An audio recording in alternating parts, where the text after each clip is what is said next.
और चलिए बंगाल से इस वक्त की बड़ी खबर बता दें आपको। बीजेपी नेता कैलाश विजयवर्गीय ने टीएमसी नेता मदन मित्रा पर हमला किया। आपको बता दें टीएमसी नेता मदन मित्रा पर पलटवार किया है। टीएमसी का चाल चरित्र उजागर हो गया। कैलाश विजयवर्गीय ने कहा है मदन मित्रा ने दिया था गोली मारने वाला बयान। मदन मित्रा इससे पहले भी कई विवादित बयान देते रहे। वो अपने विवादित बयानों को लेकर खासा सुर्खियां बटोर रहे हैं और उसी पर चाल चरित्र और चेहरा टीएमसी का उजागर हो गया, ये कहा है कैलाश विजयवर्गीय। देखिए, यही ममता जी का चरित्र है, यही टीएमसी का चरित्र है। ममता जी की राजनीति, ममता जी की सरकार हिंसा की पर्यायवाची है। वहाँ रोज़ बम गोली चलती है, वहाँ हमारे कार्यकर्ता रोज़ घायल होते हैं। अल्टरनेट डे हमारे कार्यकर्ताओं की हत्या हो रही है, कार्यालय में तोड़फोड़ हो रही है।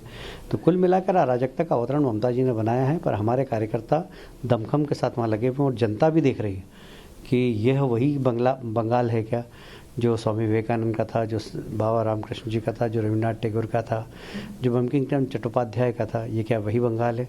हम उस बंगाल को वैसा ही सम्मान दिलाएंगे जब भारतीय जनता पार्टी की सरकार मोदी जी के नेतृत्व में वहाँ पर बनेगी।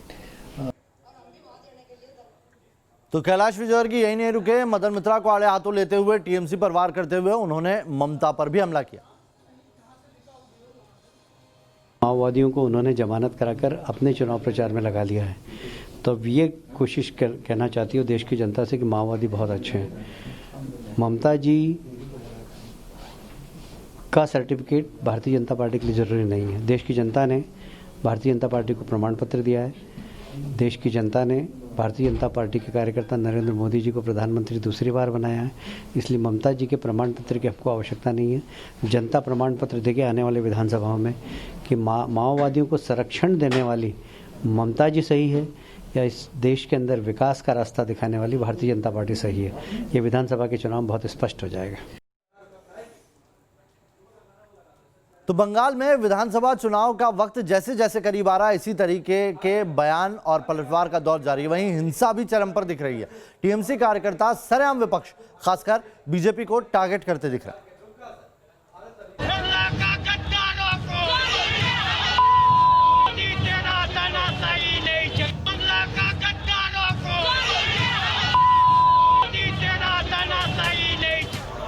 सुनिए, गौर से सुनिए, ये नारेबाजी कोलकाता में हुई टीएमसी की उस रैली में जिसे शांति मार्च का नाम दिया गया था। इस मार्च में प्रधानमंत्री मोदी तक के खिलाफ नारे बुलंद किए गए।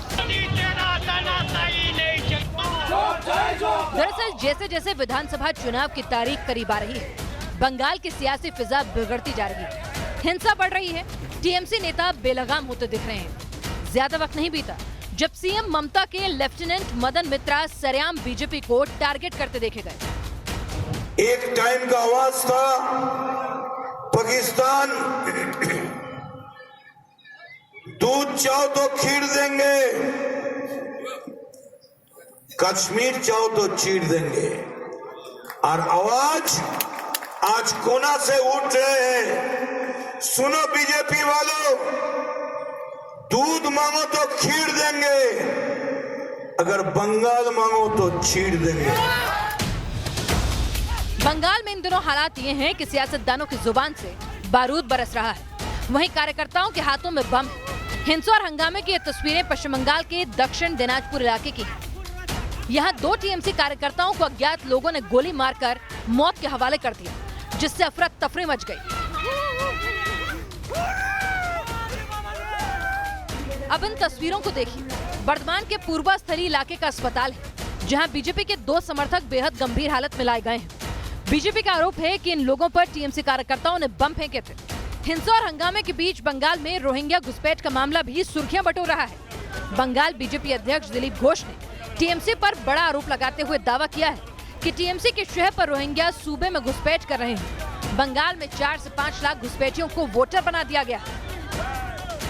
पहले भी सीपीएम गवर्नमेंट था, वो घुसपैठिया ला के वोटर बनाते थे, आज भी हो रहा है। इस बार वोटर लिस्ट में 4-5 लाख लोग ऐसे अनवांटेड जो है रोहिंग्या अनुप्रवेशकारी घुसपैठिया, इनकी नाम शामिल हो गया वोटर लिस्ट में। ये देश के लिए बहुत बड़ा खतरा है और इसके कारण बंगाल की जो कानून व्यवस्था भी खराब है। यहाँ टेररिस्ट मिलते हैं बॉर्डर में, इलीगल सारा कारोबार सोना, ड्रग्स, गाय का होता है और यह समाज के ऊपर भी इसका एक गलत प्रभाव पड़ता है।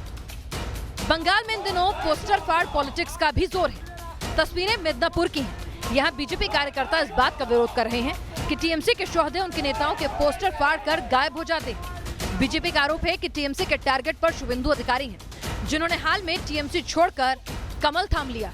Team news nation. चलिए यहाँ रुक रहे हैं एक छोटे से ब्रेक के लिए, तुरंत हाजिर होंगे, बने रहिए न्यूज नेशन के साथ।